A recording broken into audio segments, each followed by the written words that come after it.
எல்லோரும் இன்புற்றிருக்க நினைப்பதுவே அல்லாமல் வேறொன்றறியே பராபரமே. விநாயகனே வெப்பினையை வேறறுக்க வல்லான், விநாயகனே வேட்டை தணிவிப்பான், விநாயகனே விண்ணிற்கும் மண்ணிற்கும் நாதனுமாம், தன்மையினால் கண்ணீர் பணிவில் கனிந்து. ஆண்டுகள் 1000 ஆயின் ஆண்டவன் அடிமலர் அருளை அருளும். தமிழ் ஹேவிளம்பி ஆண்டு, திருவள்ளுவர் ஆண்டு 2048, ஆங்கிலம் ஆண்டு 2017, முஸ்லிம் ஹிஜ்ரி ஆண்டு 1439. தமிழ் ஐப்பசி மாதம் முதல் நாள், ஆங்கிலம் அக்டோபர் மாதம் 18ஆம் நாள், முஸ்லிம் மொஹரம் மாதம் 27ஆம் நாள், கிழமை புதன், திதி சதுர்த்தசி, பின்னிரவு 12:26 வரை, அதன் பின்னர் அமாவாசை, நட்சத்திரம் உத்திரம், காலை 7:50 வரை, அதன் பின்னர் ஹஸ்தம், யோகம் அமிர்த யோகம், உத்திரம் நட்சத்திரம் உள்ளவரை, அதன் பின்னர் யோகம் சரியில்லை. ஆதித்யாய ச சோமாய மங்களாய புதாய ச குரு சுக்ர சனிभ्यश्च ராஹவே கேதவே நமः. பிரியங்கு கலிகா ஷாமம் ரூபேணா பிரதிமம் புதம் சௌம்யம் சௌம்யகுணோபேதம் தம் புதம் பிரணமாம்யஹம்.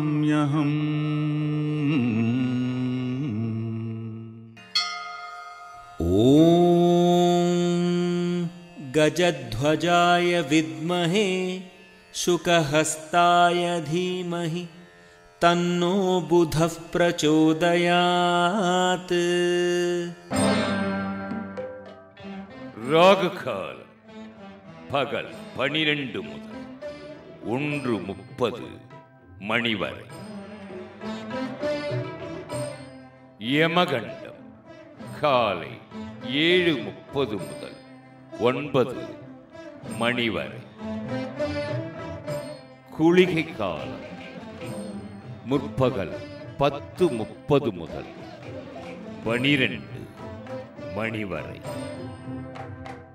சுப நிகழ்வுகளுக்கான சுபஹோரைகள் காலை 9 முதல் 10 வரை.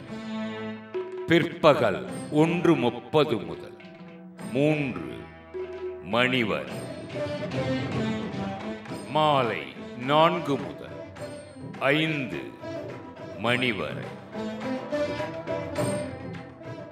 இரவு 7 முதல் 10 வரை. 11 முதல் 12 வரை.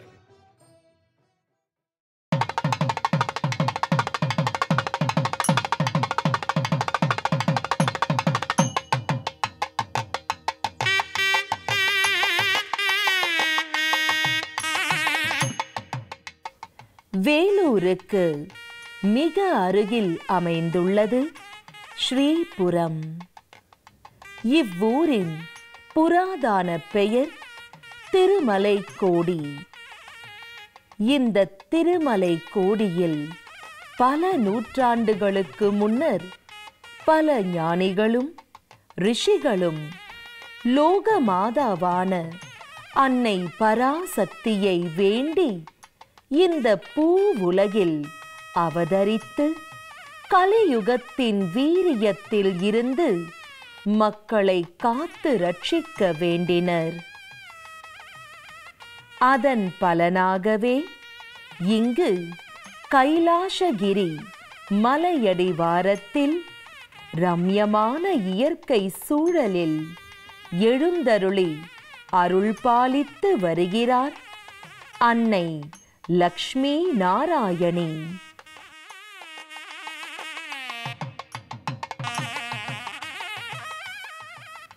திருப்பதி மற்றும் திருவண்ணாமலைக்கு நடுவே இத்தலம் அமைந்திருப்பதை வரைபடத்தில் நம்மால் பார்க்க முடியும். அதாவது இந்த 3 தலங்களையும் நேர்கோடுகளாக முக்கோண வடிவில் இணைக்க முடியும். ஸ்ரீபுரம் எனும் இத்தங்க கோயில் ஸ்ரீ சக்தி அம்மா என்பவரால் நிர்மாணிக்கப்பட்டது. உலகில் ஒவ்வொரு ஸ்தலமும் ஒவ்வொரு வகையில் பிரசித்தி பெற்றுள்ளன. உருவான ஸ்தலங்கள், உருவாக்கப்பட்ட ஸ்தலங்கள், அவதார ஸ்தலங்கள் என பல சிறப்பு ஸ்தலங்கள் உண்டு. ஆனால் தெய்வமானது தானே விரும்பி ஒரு இடத்தை தேர்வு செய்து தானே வந்து எழுந்தருள்வது சுயம்பு ஸ்தலம் என்று போற்றப்படுகிறது. அவ்வகையில் ஸ்ரீ லக்ஷ்மி நாராயணி இத்தலத்தில் சுயம்பு மூர்த்தியாக அருள் பாலித்து வருகிறார். 1993ஆம் ஆண்டு செப்டம்பர் 11ஆம் நாள் மாலை 6 மணிக்கு இத்தலத்தில் சுயம்புவாக இறைவி லக்ஷ்மி நாராயணி தோன்றப் போவதாக அப்போது 16 வயதேயான ஸ்ரீ சக்தி அம்மா அறிவித்தார். இந்நிகழ்வை காண நூற்றுக்கணக்கான மக்கள் ஆர்வத்துடன் திரண்டிருந்தனர். நேரம் சரியாக மாலை 6 ஆனது. பூமியில் இருந்து சுயம்பு மூர்த்தியான அன்னை லக்ஷ்மி நாராயணி திரண்டிருந்த மக்கள் முன்னிலையிலேயே தோன்றினாளாம்.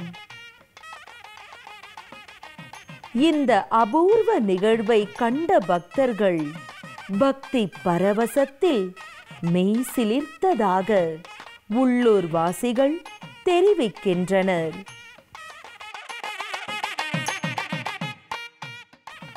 சுயம்பு வெளிப்பட்ட இடத்தில் சன்னதி அமைக்கப்பட்டு 2000ஆம் ஆண்டு கும்பாபிஷேகம் நடத்தப்பட்டது.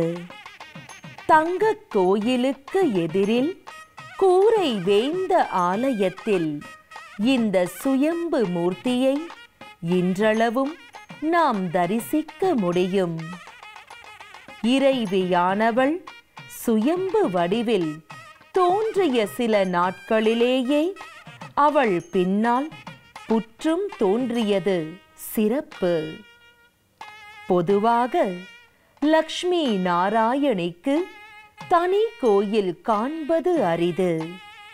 அதிலும் இறைவி லக்ஷ்மி நாராயணி சுயம்புவாக தோன்றியிருப்பது வேறெங்கும் காண கிடைக்காத தனி சிறப்பு.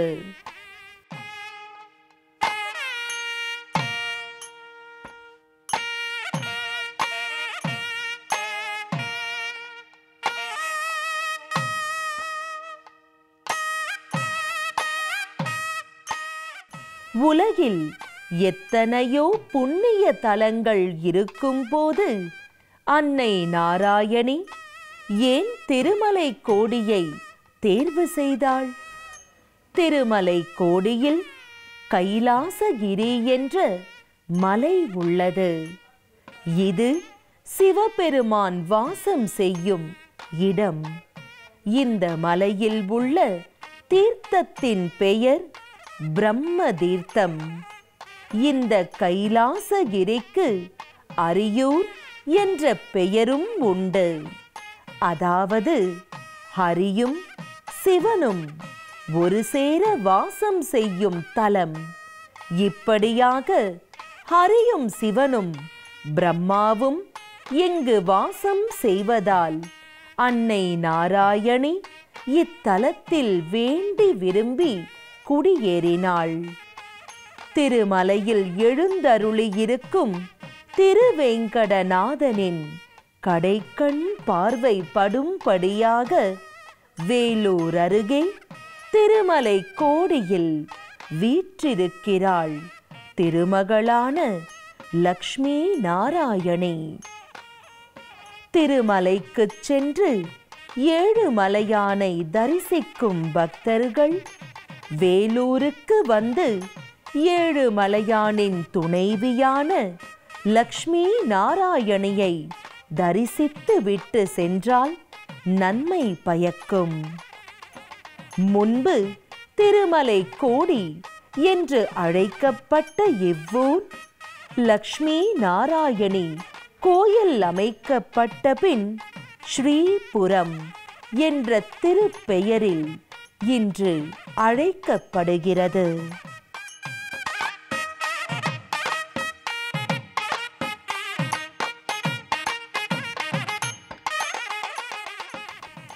பஞ்சாப் மாநிலம் அமிர்தசரஸில் அமைந்திருக்கும் பொற்கோவிலை நினைவுபடுத்தும் வகையில் அதற்கு ஒத்த வடிவமைப்பில் அமைந்திருக்கிறது ஸ்ரீபுரம் லக்ஷ்மி நாராயணி திருக்கோயில். பல கோயில்களில் மூலஸ்தான விமானம் மட்டும் தங்கத்தால் வடிவமைக்கப்பட்டிருக்கும்.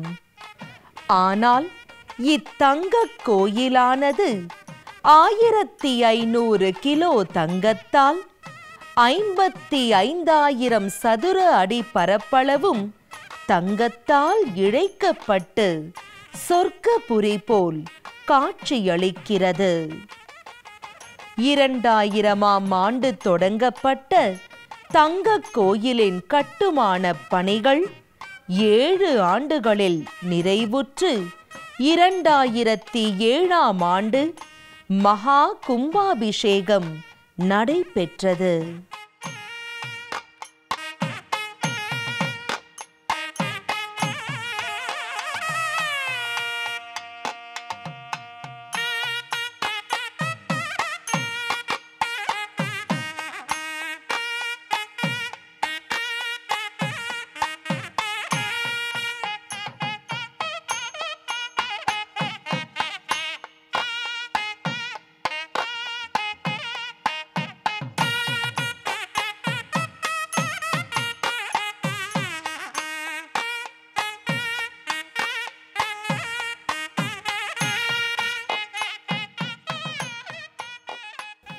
லக்ஷ்மி நாராயணி தங்கக் கோயிலின் நுழைவு வாயிலில் செயற்கை நீரூற்றுக்கள் அமைக்கப்பட்டிருப்பதால் கோயிலுக்குள் நுழையும் போதே ஒரு குளுமையான உணர்வு பக்தர்களுக்கு ஏற்படுகிறது.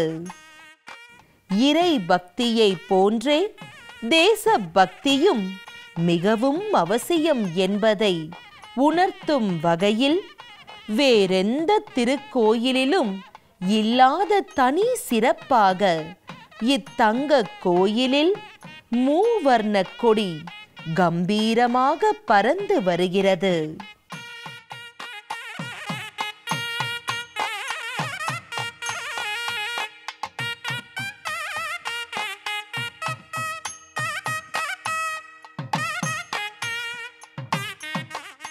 நூறு ஏக்கர் நிலப்பரப்பில் 60,000த்திற்கும் மேற்பட்ட மரம் செடிகளுடன் பசுமையின் இருப்பிடமாக, கருணையின் பிறப்பிடமாக, அருளின் ஊற்றாக, அன்பின் மையமாக அமைந்திருக்கும் ஸ்ரீபுரம் பொற்கோயிலை சுற்றி ஸ்ரீ சக்கரத்தில் இருக்கும் நட்சத்திர வடிவிலான நடைபாதை அமைக்கப்பட்டுள்ளது.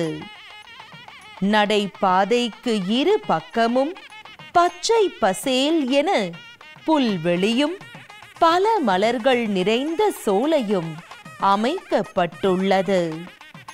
இத்திருக்கோயிலின் சோலையானது இயற்கை உரங்களால் பராமரிக்கப்படுகின்றன. பிரம்மாண்ட நுழைவு வாயில் 40 அடி உயரத்தில் ஸ்ரீ மகள் அருவி, ஸ்ரீ குரு மண்டபம், ஸ்ரீ துவாரம், 14 திருக்குளங்கள், 14 நீரூற்றுக்கள், 8 மண்டபங்கள், ஸ்ரீ துவாரம் வலது புறம் 7 சக்கரங்களும் இடது புறம் 7 சங்குகளும் அமைக்கப்பட்டுள்ளன. நட்சத்திரத்தின் நடுவில் வட்ட வடிவில் லக்ஷ்மி நாராயணி வீற்றிருக்கும் தங்கக் கோயில் அமைக்கப்பட்டுள்ளது. கழுகின் பார்வையில், அதாவது ஏரியல் வியூவில் பார்க்கும் போது நட்சத்திர வடிவிலான இந்த பாதையை நாம் காண முடியும்.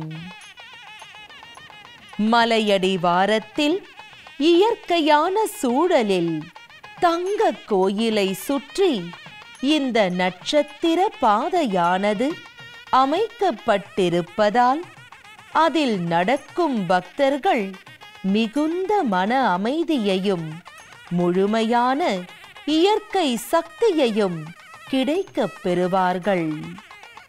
அதோடு நடைபாதை நெடுகிலும் அரிய ஆன்மீக பொன்மொழிகள் எழுதப்பட்டிருப்பதால் பக்தர்களின் சிந்தனைக்கு நல்ல ஆரோக்கிய தீனியாக இப்பாதையில் நடக்கும் அனுபவம் அமையும். 4 பொற்கோபுரங்கள், பொற்கூரை, யானை மற்றும் அன்னம் வடிவிலான 38 தங்கத் தூண்கள் என பூலோக சொர்க்கமாக வியக்கும்படி அமைந்துள்ளது மூலஸ்தானம். சகல ஐஸ்வர்யத்தை வாரி வழங்கும் வள்ளல் மகாலட்சுமி. அதனால் அவள் வீற்றிருக்கும் மூலஸ்தானத்தில் வைரம், வைடூரியம், முத்து, பவழம், தங்கக் கலசம், தங்கக் கிரீடம் ஆகியவற்றுடன் தங்கத் தாமரையில் அமர்ந்து அன்னை லக்ஷ்மி நாராயணி பக்தர்களுக்கு அருள் பாலிக்கிறாள். தகதகவென தங்கத்தில் ஜொலிக்கும் மகா மண்டபத்தில் இருந்து ஸ்ரீ லக்ஷ்மி நாராயணியை தரிசித்தால் 16 வகையிலான செல்வமும் நிம்மதியான வாழ்க்கையும் அமையும் என்பது பக்தர்களின் நம்பிக்கை. மூலஸ்தானத்தை சுற்றி பக்தர்களுக்கு குளிர்ச்சியான மனநிலையை உருவாக்கும் விதத்தில் 10 அடி ஆழத்திற்கு தண்ணீர் நிரப்பப்பட்டுள்ளது. இந்நீரில் நாணயங்களை வீசி இறைவி லக்ஷ்மி நாராயணி மீதான தங்கள் பக்தியை பக்தர்கள் வெளிப்படுத்துவதை பார்க்க முடிகிறது.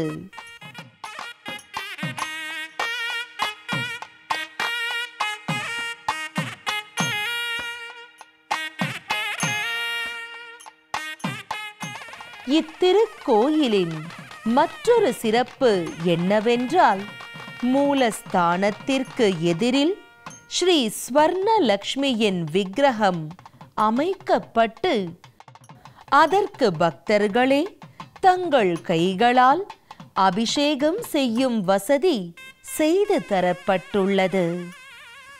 ஸ்ரீ லக்ஷ்மி நாராயணி தங்கக் கோயில் வளாகத்தில் அண்மையில் ஸ்ரீ ஸ்ரீனிவாச பெருமாளுக்காக தனி கோயில் அமைக்கப்பட்டுள்ளது. இங்கு திருப்பதி ஏழுமலையானைப் போலவே தங்கம், வஜ்ரம், வைடூரியம் அணிந்து செழிப்புடன் காட்சி தருகிறார் ஸ்ரீனிவாச பெருமாள்.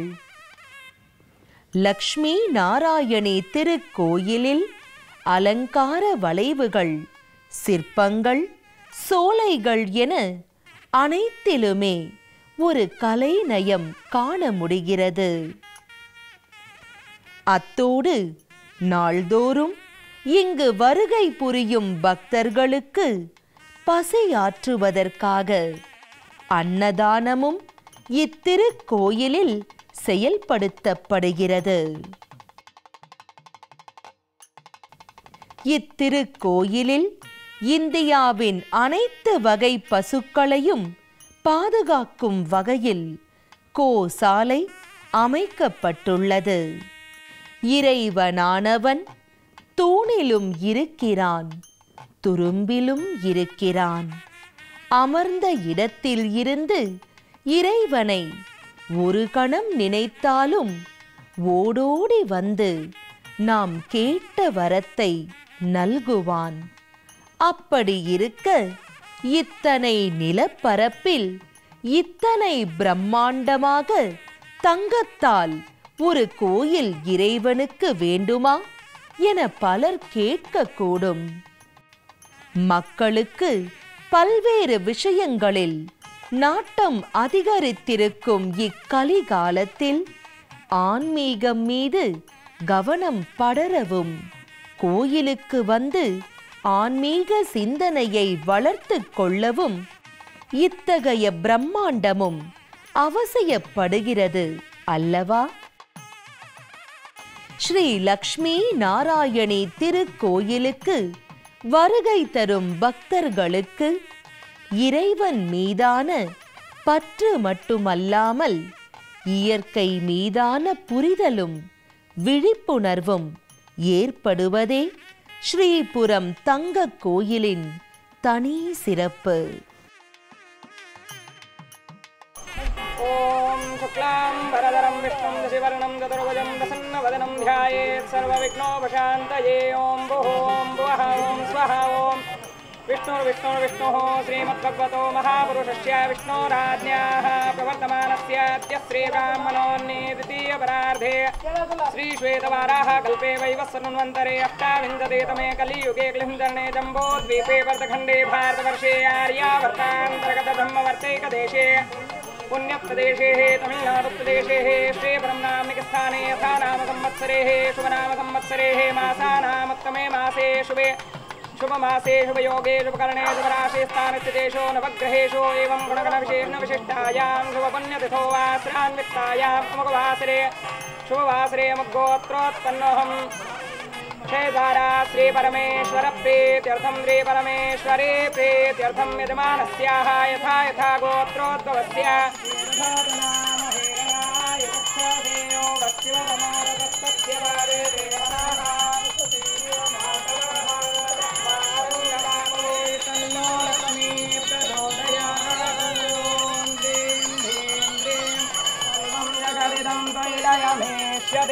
सर्वं जगदिदं त्वयि प्रत्येते नमो जगद्वजं रक्तं लम्बोदरं शूर्पकर्णकं वत्सवसुतते सर्वविघ्नैर्बाध्यते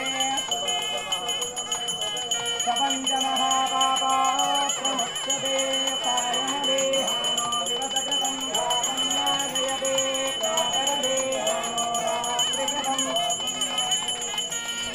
उपैतु मां देव सखत्कीर्तिश्च मणिना सह प्रादुर्भूतोऽस्मि राष्ट्रेऽस्मिन् कीर्तिवृद्धिं ददातु मे वसुधायै नमः ॐ वसुधारिण्यै नमः ॐ कमलायै नमः ॐ श्रीं श्रीं श्रीं ह्रीं श्रीं श्रीं कमले कमले कमलालये कमलालये चक्षुस्सूर्यो जायता श्रोत्राद्वायश्च प्राणश्च वधादग्निरजायता ॐ प्रत्यक्षदेवं दर्शयामि श्रीं ह्रीं ह्रीं ह्रीगो लक्ष्मीम्बिकादे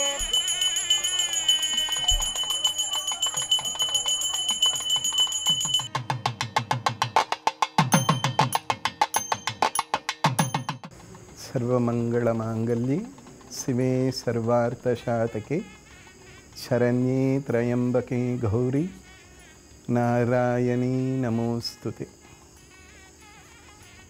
இந்து தர்மத்தில் வரக்கூடிய பல பண்டிகைகளில் விசேஷமான பண்டிகை தீபாவளி. இந்த தீபாவளி பண்டிகையினுடைய தாத்பரியம் என்ன அப்படின்னா, நரகாசூரன் என்கின்ற ஒரு தீய சக்தியை அழிந்ததை கொண்டாடும் விதமாக இந்த நாளை நாம் கொண்டாடுகிறோம்.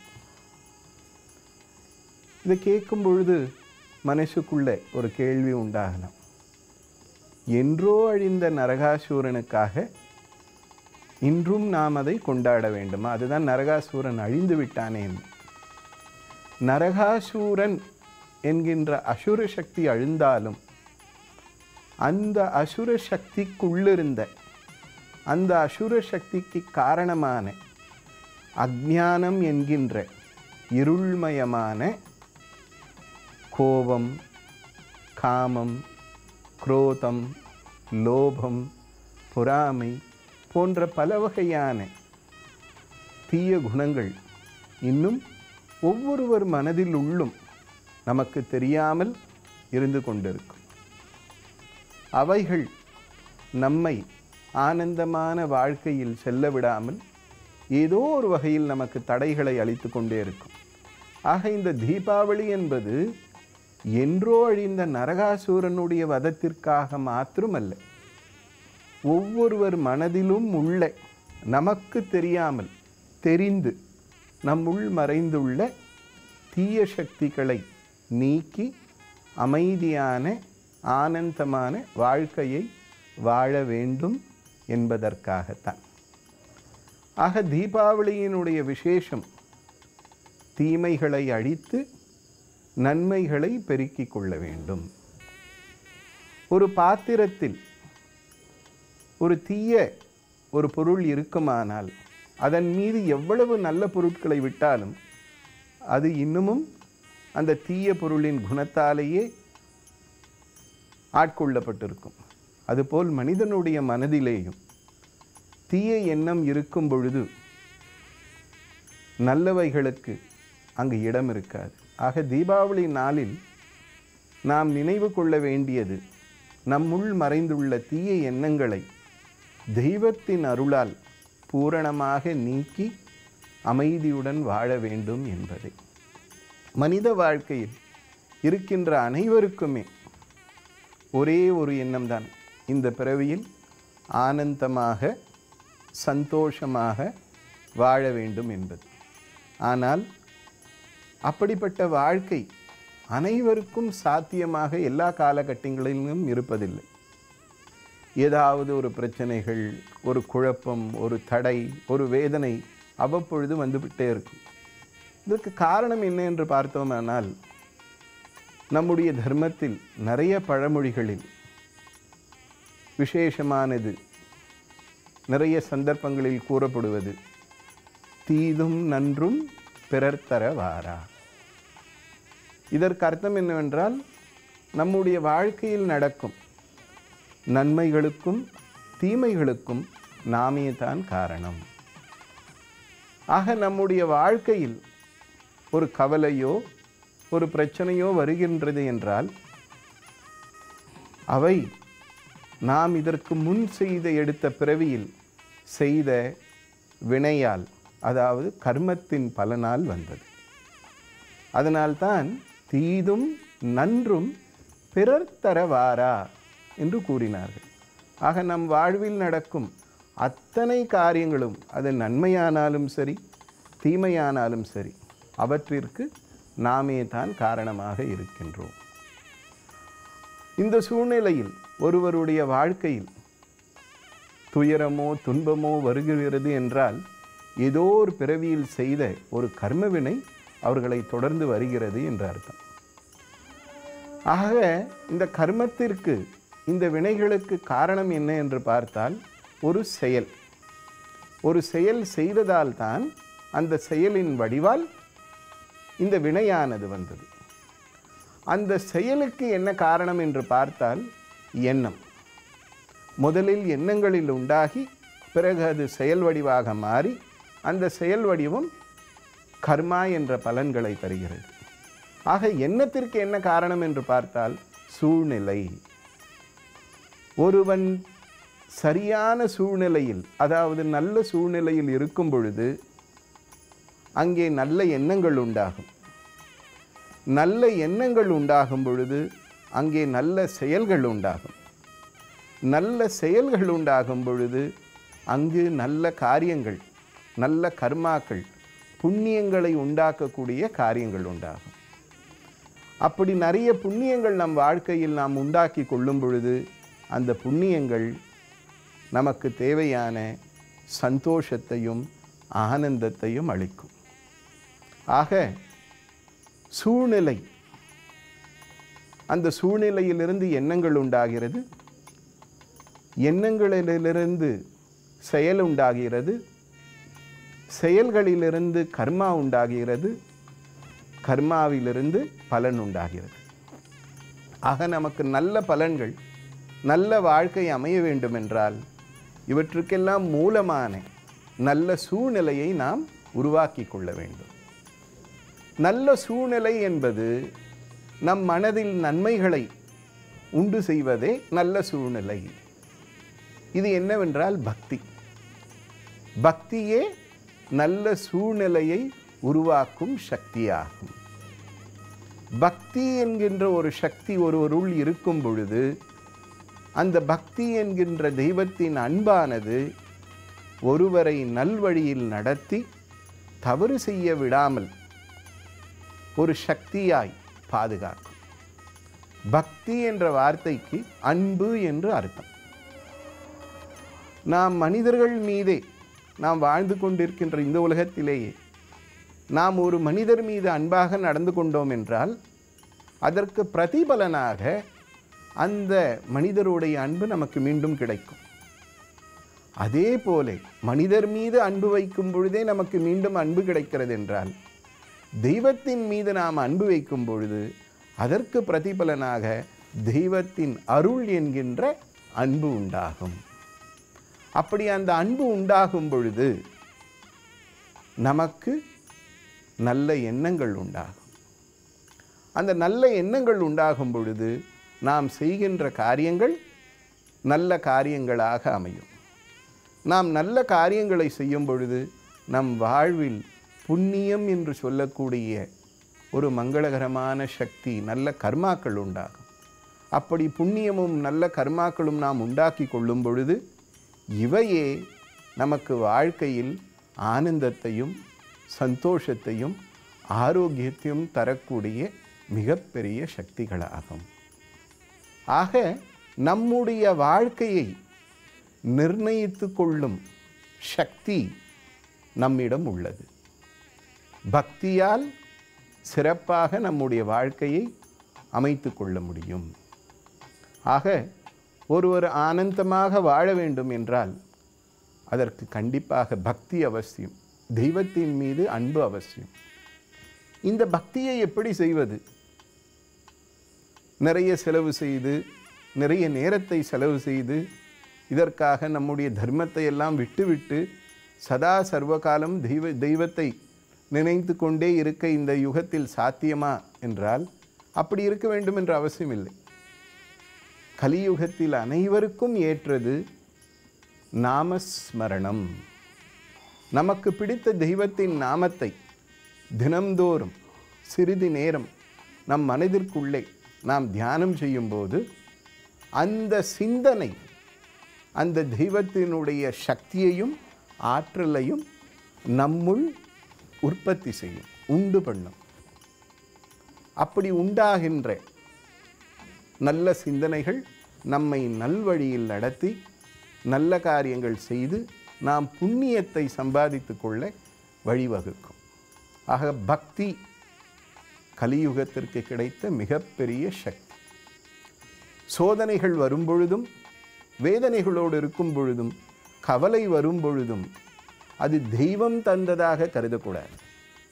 நம்முடைய வினை ஏதோ ஒரு பிறவியில் நாம் செய்த கர்மமே தான் நமக்கு சோதனையாகவும் வேதனையாகவும் வந்துள்ளது என்பதை புரிந்து கொண்டோம் என்றால் நம்முடைய பக்தி வாழ்க்கையில் சலனமோ சஞ்சலமோ இருக்காது.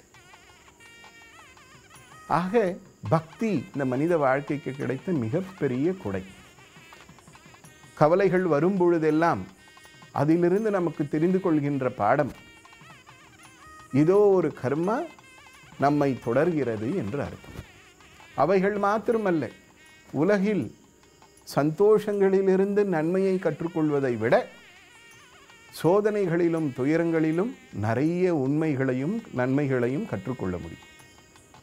ஆக காரணமில்லாமல் காரியம் நடப்பதில்லை. ஆக நமக்கு ஒரு சோதனை வரும் பொழுது தெய்வம் தருகிற சோதனை என்று நினைக்காமல் நம்முடைய கர்மத்தால் வந்த சோதனை என்றதை அதை நினைத்து அதை ஏற்றுக்கொண்டு அதிலிருந்து வெளிவரக்கூடிய சக்தியை பக்தியின் மூலமாக நாம் பெற வேண்டும். எனவே இந்த மங்களகரமான இந்த தீபாவளி திருநாளில் இந்நன்னாளில் உலகம் முழுவதும் ஜெயா டிவியின் மூலமாக பார்த்து கொண்டிருக்கும் அத்தனை அன்பர்களுக்கும் எல்லாம் வல்ல அன்னை நாராயணியின் பரிபூரண அருளும் ஆரோக்கியமும் ஐஸ்வர்யமும் அமைதியும் ஞானமும் கிடைத்து எல்லா வளங்களுடன் நலமுடன் அன்புடன் வாழ ஆசீர்வதிக்கின்றோம். ஓம் சர்வமங்கள மாங்கல்யே சிவே சர்வார்த்த சாதகே சரண்யே த்ரயம்பகே கௌரி நாராயணி நமோஸ்துதே.